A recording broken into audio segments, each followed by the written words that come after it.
बिस्मिल्लाहिर्रहमानिर्रहीम। अस्सलाम वालेकुम। खुश रहें, आबाद रहें, जहाँ भी रहें हैप्पी रहें और हेल्दी रहें। तो मैं हूँ फ़ाइज़ा और आज आपके लिए लेके आई हूँ एक बहुत ही मज़ेदार सी रेसिपी। आज मैं बना रही हूँ फ्राई बर्गर की रेसिपी। आलू के मज़ेदार से बर्गर बनाएंगे और बहुत ही बेहतरीन सी एक आलू की टिक्की तैयार करेंगे। आप देखें ये बर्गर कितने क्रिस्पी लग रहे हैं। अगर आप ये बर्गर ट्राई करते हैं तो मैं आपको यकीन दिलाती हूँ कि आप बाज़ार वाले बर्गर को भूल जाएंगे। रेसिपी को ट्राई करें। रेसिपी अगर आपको अच्छी लगे तो प्लीज़ लाइक करें और चटपटे पकवान को सब्सक्राइब भी कर लें। तो चलें जी, जल्दी से चलते हैं अपने किचन में और बनाते हैं जी मज़ेदार से ये आलू टिक्की बर्गर। तो मज़ेदार से फ्राई बर्गर बनाने के लिए सबसे पहले तो मैंने ले लिया है आधा किलो आलू, जिसे मैंने अच्छे से उबालने के बाद छील लिया था और इन्हें ठंडा कर लिया है। अब मैं देखें हाथों की मदद से इन्हें क्रश कर रही हूँ, क्योंकि मुझे यहाँ आलू का चंकी सा फ्लेवर चाहिए, टेस्ट चाहिए और मुझे यहाँ पे आलू का पेस्ट बिल्कुल भी नहीं बनाना। तो देखिए आलू को मैंने मैश कर लिया है। अब इसमें डालूँगी मैं प्याज।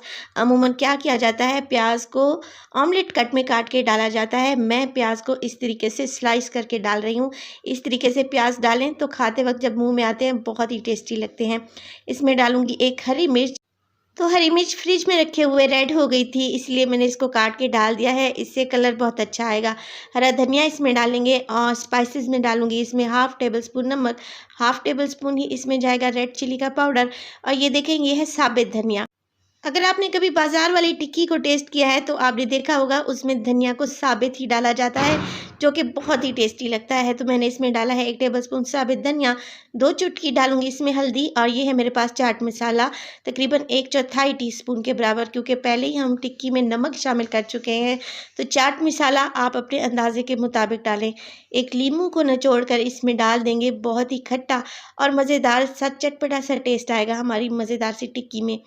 तो ये मिक्सचर अब रेडी है। इसको हाथों की मदद से मज़ीद मिक्स कर लेंगे ताकि तमाम स्पाइसेस और सारे ये जो हमने वेजिटेबल्स डाले हैं इसमें अच्छे से मिक्स हो जाएं। तो देखिए अच्छे से यहाँ पे मिक्सिंग हो चुकी है। अब मैं तैयार करूँगी एक बैटर। तो एक और बाउल ले लूँगी और उसमें डालूँगी 1.5 कप मेरे पास है बेसन। बेसन को पहले अच्छे से छान लें और छानने के बाद इसमें डालें नमक, डालूंगी 1/4 टीस्पून। इसके अलावा हल्दी डालूंगी इसमें 2 चुटकी के बराबर और ये है सुर्ख मिर्च का पाउडर 1/4 टेबलस्पून के बराबर और इसमें डालूंगी थोड़ा सा हरा धनिया, जिससे बहुत ही अच्छा फ्लेवर तो आता ही है मगर इसकी लुक भी बहुत ही ज़बरदस्ती आ जाती है।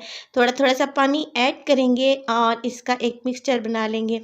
देखिए पहले थोड़ा सा पानी ऐड किया करें और बेसन की तमाम गुठलियों को यहीं पे डिज़ोल्व कर लिया करें और बाद में मज़ीद थोड़ा थोड़ा सा पानी ऐड करके जितना आपने बैटर को गाढ़ा या पतला करना हो उसी हिसाब से कर लिया करें।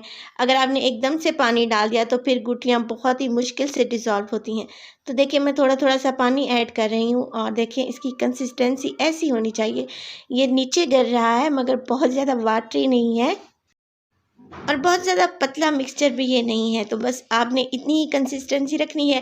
तकरीबन 1 कप के बराबर इसमें पानी का इस्तेमाल हो चुका है। इसको अच्छे से फेंटेंगे 3 से 4 मिनट के लिए। जितना अच्छा फेंटेंगे उतना ही क्रिस्पी बर्गर हमारा तैयार होगा। अब इसको एक साइड पे रख लें। यहाँ पे मेरे पास है वाइट ब्रेड, जो कि हम नाश्ते में खाते हैं। तो आपकी जितनी रिक्वायरमेंट है उसी हिसाब से आप वाइट ब्रेड के स्लाइसेस ले लें। इस मिक्सचर में तकरीबन 5 से 6 बर्गर आराम से बन जाएंगे। अब मैं ये करूँगी कि जो अभी मैंने मज़ेदार सा आलू टिक्की का मसाला बना के रखा है उसमें से थोड़ा सा मसाला उठाऊँगी और इसको एक टिक्की की शेप दे देंगे। ये देखें इस तरीके से एक मीडियम साइज़ की टिक्की हमने यहाँ पे बना ली है। अब एक ब्रेड का स्लाइसेस लूँगी और उसके ऊपर रख दूँगी ये मैं आलू की मज़ेदार सी टिक्की। इसके ऊपर एक दूसरा ब्रेड का स्लाइस रखेंगे और अब हमने इसकी कटिंग कर लेनी है। कटिंग कुछ इस तरीके से करेंगे कि एक स्टील का ग्लास में ले लूँगी और इसको प्रेस करूँगी। देखें इस तरीके से तो एक मज़ेदार सा हमारे पास यहाँ पे बर्गर आ जाएगा। ये देखें बहुत ही ज़बरदस्त किस्म की कटिंग यहाँ पे हो चुकी है। ऐसी शेप वाले बर्गर बच्चों को बहुत ही पसंद आते हैं। अगर आप चाहें तो इस बर्गर में मायोनीज़ या फिर केचप भी लगा सकते हैं, मगर मैं नहीं लगा रही क्योंकि मैंने टिक्की का मसाला बहुत ही चटपटा और मज़ेदार से तैयार किया था। तो ये देखें जी माशाल्लाह से हमारा यहाँ पे सारे बर्गर तैयार हो चुके हैं। अब जो मैंने घोल बना के रखा हुआ था बेसन का, इसमें डालूँगी मैं। देखें 3 से 4 टेबलस्पून मेरे पास है ऑयल। ऑयल डालने से ये बैटर बहुत ही क्रिस्पी बनेगा और जब हम इसे फ्राई करेंगे तो बहुत ही क्रिस्पी सी लेयर आएगी। 1 चुटकी के बराबर इसमें डाल दिया है मैंने मीठा सोडा और ये हमने एंड में शामिल करने हैं। ऑयल और मीठा सोडा डालने के बाद हम मिक्स कर लेंगे और अब हम करेंगे अपने मज़ेदार से बर्गर को फ्राई। तो ये देखें, एक-एक बर्गर उठाएँ और इस घोल में अच्छे से डिप कर लें और डिप करने के बाद हमने ये करना है कि ऑयल को पहले ही मैंने गरम करने रख दिया था। अब 1 बाय 1 करके हमने अपने बर्गर्स को फ्राई कर लेना है। चम्मच की मदद से इस तरीके से आपने ऑयल इनके ऊपर डालना है ताकि इनकी ऊपर की लेयर भी बहुत ही क्रिस्पी और मज़ेदार सी बने।